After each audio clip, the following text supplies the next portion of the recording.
बच्चों, आज हम पढ़ेंगे शिमाली हिंद में उर्दू शायरी का आगाज़ व इर्तिका। पिछले वीडियोज़ में हमने जाना कि शिमाली हिंद में उर्दू ज़बान की पैदाइश किस तरह से हुई। देखिए, इसका बाकायदा तौर पर हमने जाना कि आगाज़ 1193 ईस्वी में मुसलमानों के आगाज़ से हुआ। शिमाली हिंद में अपने इर्तिका की पूरी एक सदी मुकम्मल कर लेने के बाद में ये ज़बान कहाँ पहुँची, जब ये ज़बान 1294 ईस्वी में दक्कन पहुँच गई। देखिए, हमने चर्चा की थी दक्कन पर। हमारी जब दक्कन की हमने पढ़ा था कि दक्कन में उर्दू शायरी और उर्दू नसर का आगाज़, तो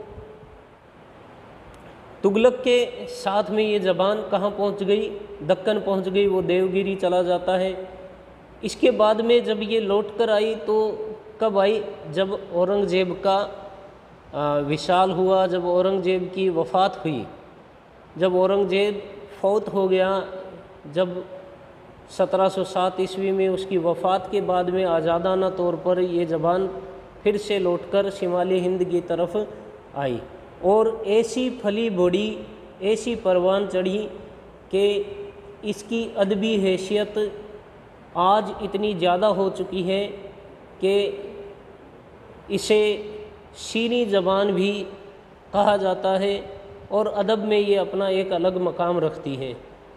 शिमाली हिंद में इर्तिका होने वाली इस ज़बान का इससे पहले 1707 ईस्वी से पहले कोई भी हमें ऐसा मुस्तनद नक्श नहीं मिलता जिससे हम ये कह सकें कि शिमाली हिंद में 1707 ईस्वी से पहले उर्दू शायरी मौजूद थी।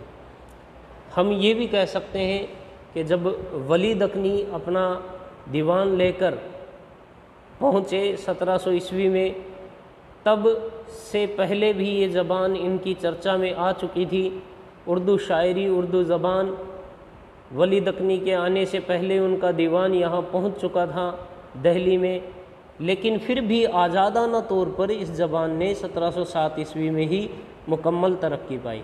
शिमाली हिंद में उर्दू के बिल्कुल इब्तदाई नमूने सूफिया इकराम के मलफूज़ात में देखे जा सकते हैं, जो मुख्तलिफ़ तज़किरों में बिखरे हुए हमें मौजूद मिल जाएंगे।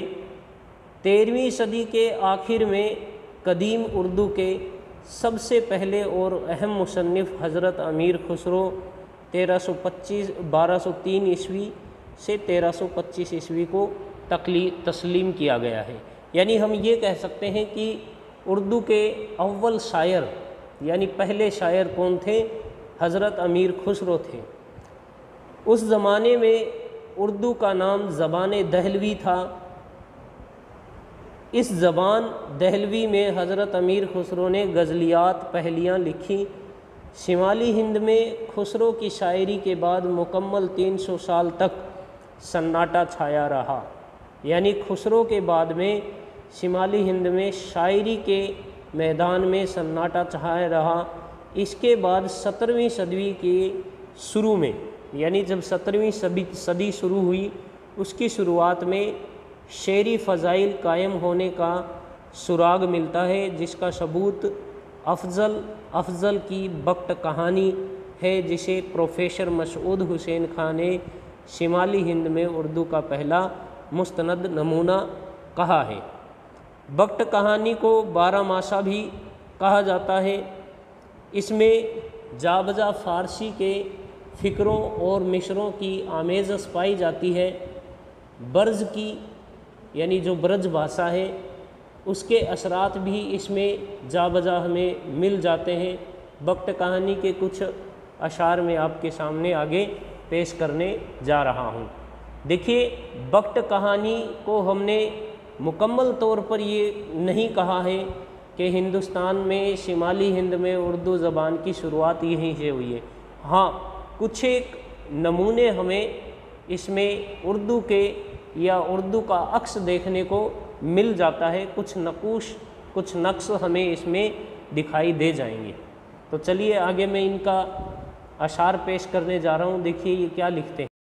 ये लिखते हैं, सुनो सखियों वक्त मेरी कहानी, भई हूँ इश्क के गमसू दीवानी, ना मुझको भूख दिन ना नींद राता, बिरह के दर्द सू सीना पराना।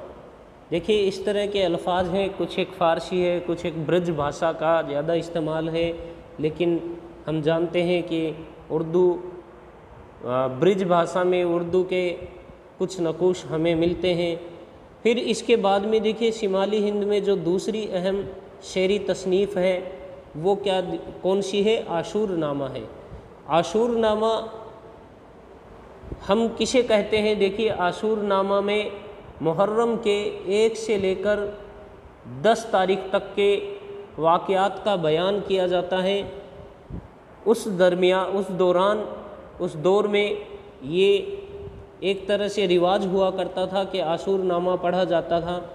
तो देखिए ये 3544 अशार में का एक मजमुआ है, जिसमें क्या है 3544 अशार मौजूद हैं। इसमें हज़रत इमाम हुसैन की शहादत और वाक़यात करबला का पुरदर्द बयान किया गया है, यानी उनकी शहादत और उनका जो करबला का वाक़या है उसका बयान किया गया है। ये एक तवील रज़मिया नज़म भी कही जा सकती है, यानी इसको हम क्या मानते हैं? एक तवील रज़मिया नज़म। इसके मुसन्निफ़ कौन थे? रोशन अली हैं। इनके मुसन्निफ़ का जो नाम है आशूर नामा का वो है रोशन अली। ये तसनीफ़ 1677 ईस्वी में लिखी गई। ये जो किताब है वो 1677 ईस्वी में लिखी गई। ये शिमाली हिंद का कदीम तरीन शहादत नामा भी है। प्रोफेसर मसूद हुसैन खान ने इसे शिमाली हिंद के कदीम तरीन ज़ख़ीरा अदब की एक अहम दस्तावेज भी कहा है। बकौल मसूद हुसैन खां क्या कहते हैं? देखिए मसूद हुसैन खां इस तसनीफ़ के बारे में कि आशूर नामा की ज़बान 17वीं सदी के अवाखिर की वो ज़बान है, यानी 17वीं सदी का आखिरी दौर है, उस दौर की वो ज़बान है जो मौजूदा मगरिबी यूपी यानी जो पश्चिमी उत्तर प्रदेश है उसके बालाई दोआब में राइज थी, यानी उसमें जो रिवाज में जो ज़बान थी उस ज़बान का इसमें इस्तेमाल किया गया है। एक नमूना इसमें पेश भी किया गया है। देखिए नमूना लिखा है, आई खदीजा जलबी रोवती वो आंसुई मुख के तईन धोवती, कहा ए नवासे तुझे क्या हुआ, नबूवत के घर का हुआ गुल दिया। यानी इसमें नबूवत यानी आप सल्लल्लाहु अलैहि वसल्लम के घर के दिए का मतलब यानी इनका इमाम हुसैन की वफ़ात के बाद का जिक्र किया गया है इस अशार में। तो आशूर नामा में क्या दिया गया है? हमने जाना कि आशूर नामा में 1 से लेकर 10 तारीख जो मुहर्रम की होती है और उस दरमियान में जो कूफे से चले, कूफे में शहादत पाई जैसे मुस्लिम बिन अकील ने। इसके अलावा मतलब शहादत का जिक्र ज़्यादा चर्चा की गई है, इमाम हुसैन की शहादत की चर्चा इसमें की गई है। तो ये हमने जाना कि ये एक तवील नज़म थी और ये दूसरा नमूना है उर्दू शायरी का शिमाली हिंद में पनपने का, यानी उर्दू शायरी की जो शुरुआत थी उस पर अगर हम चर्चा करते हैं तो हमें दूसरा दस्तावेज़, दूसरा नमूना कौन सा मिला है? ये आशूर नामा की शक्ल में मिला है जो एक तवील नज़म है। तो इसके बाद में जो इनके बाद में जो शायर आते गए, लगभग मतलब जब 18वीं सदी शुरू होने को आई, 17वीं सदी अभी मतलब ख़त्म होने को है, 18वीं सदी की शुरुआत है, तो उस दौरान के जो शायर गुज़रे उन शायरों की चर्चा हम आगे करने जा रहे हैं कि किस तरह से शिमाली हिंद में उर्दू शायरी धीरे धीरे अपने मतलब पैर, अपने कदम जमाती गई और किस तरह से इसने एक अपनी अलग अदबी अहमियत कायम कर ली। तो चलिए आगे जानते हैं कि उर्दू शायरी किस तरह से शिमाली हिंद में अपने पैर फैलाती है। देखिए इसके बाद में जो उर्दू शायरी का अगला नमूना हमें जो मिलता है वो किस तरह से मिलता है। देखिए इससे पहले हम कुछ चर्चा कर लेते हैं कि सैयद मसूद हुसैन रिजवी लगभग 1793 ईस्वी ता इन्होंने लिखा है 1975 ईस्वी, 1893 ईस्वी ता 1975 ईस्वी ने मिरासी रेख्ता के नाम से एक शेरी मजमुआ तरतीब दिया है, मतलब एक शेरी मजमुआ पेश किया है सैयद मसूद हुसैन रिजवी ने। देखिए इसमें ये क्या बताते हैं, इनका क्या मतलब इनके क्या ख़यालात हैं, उसमें इन्होंने अपने ख़यालात पेश किए हैं, जिसमें तकरीबन 150 कदीम उर्दू मरसिए शामिल हैं, यानी 150 उर्दू मरसिए शामिल किए गए हैं। ये मरसिए शिमाली हिंद के मुख्तलिफ़ जो अलग अलग शायर थे उनके लिखे हुए हैं, जिनमें इस्लाह, कुर्बान अली और कासिम वगैरह ख़ास अहमियत रखते हैं। मिरासी रेख्ता की ज़बान वक्त कहानी की ज़बान की तरह रेख्ता आमेज़ है, मगर ब्रज भाषा के असरात इसमें नहीं मिलते। अलबत्ता कहीं कहीं खड़ी बोली का निखरा हुआ रूप सामने आ जाता है। देखिए इसके बाद में 17वीं सदी के आखिर में अहम तसनीफ़ एक मसनवी है वफ़ातनामा बी फातिमा। कौन सा है?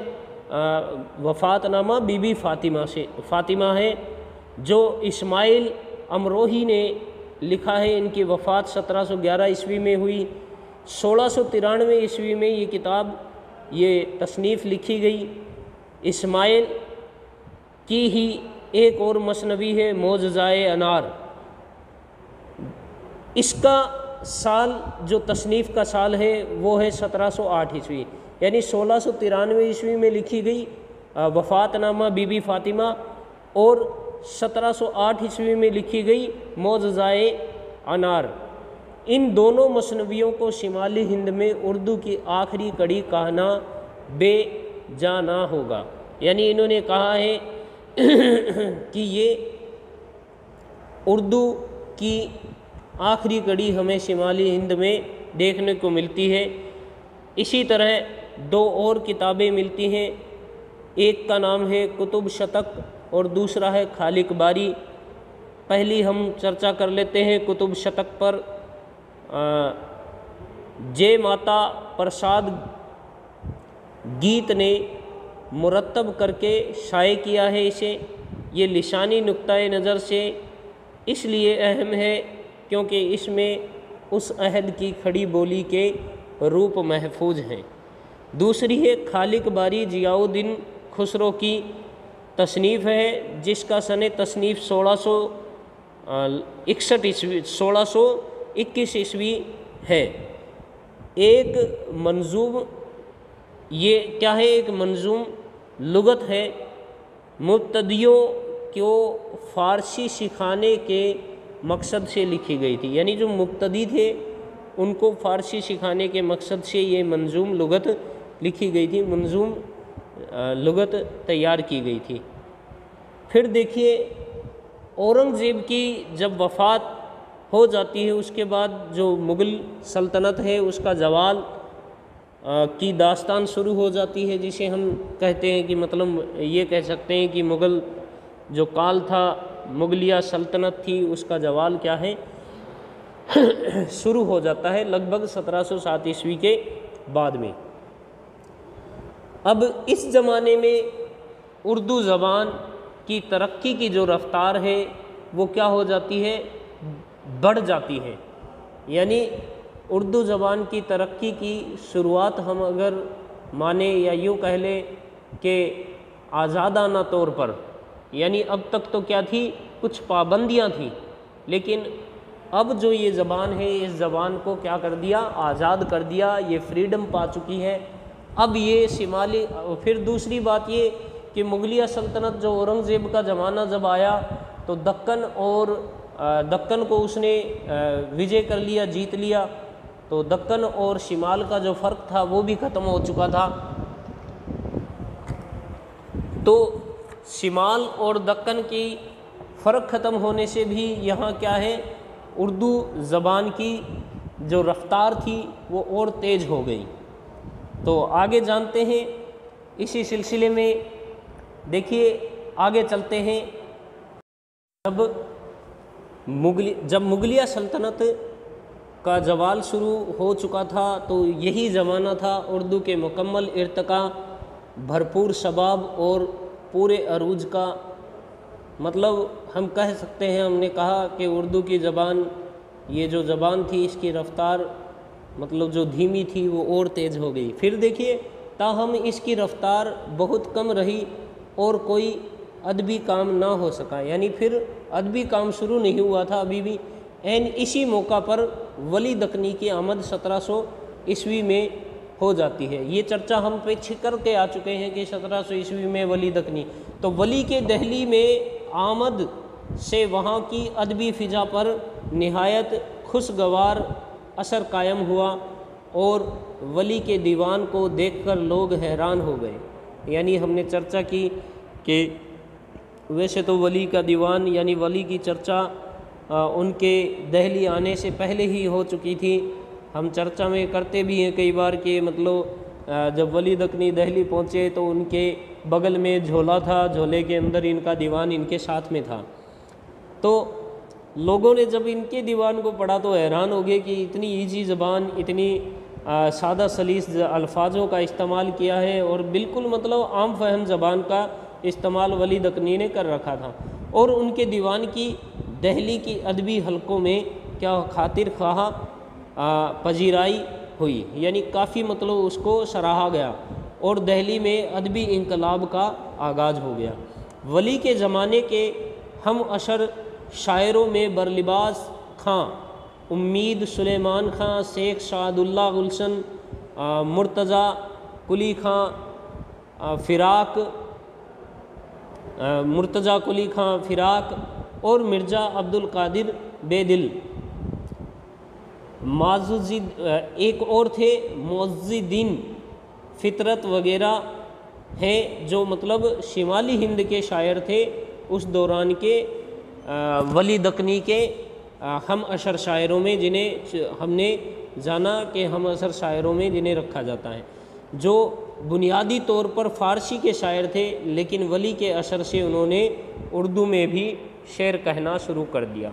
यानी जब वली के दीवान को इन लोगों ने पढ़ा देखा तो वली की जो ज़बान थी उसको इन्होंने शुरुआत में कम इस्तेमाल किया। धीरे धीरे ये लोग वली की ज़बान का इस्तेमाल करने लगे, उस ज़बान में शेर कहने लगे।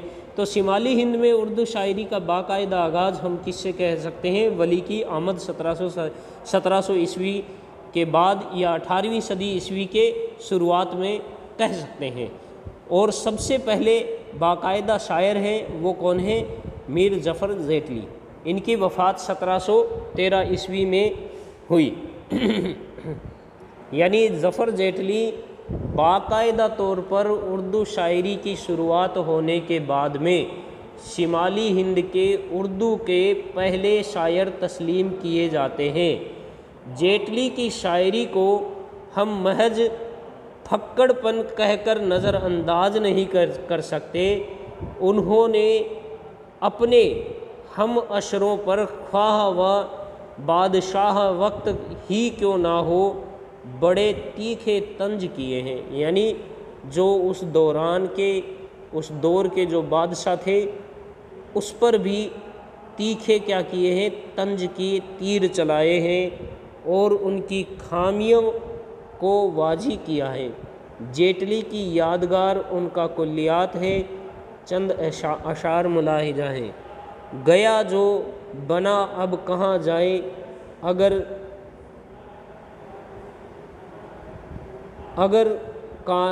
कानूर व देश भी जाए, शवाए तूती रूहानी मन ना कर उल्फत बरमगी पंजारा तन।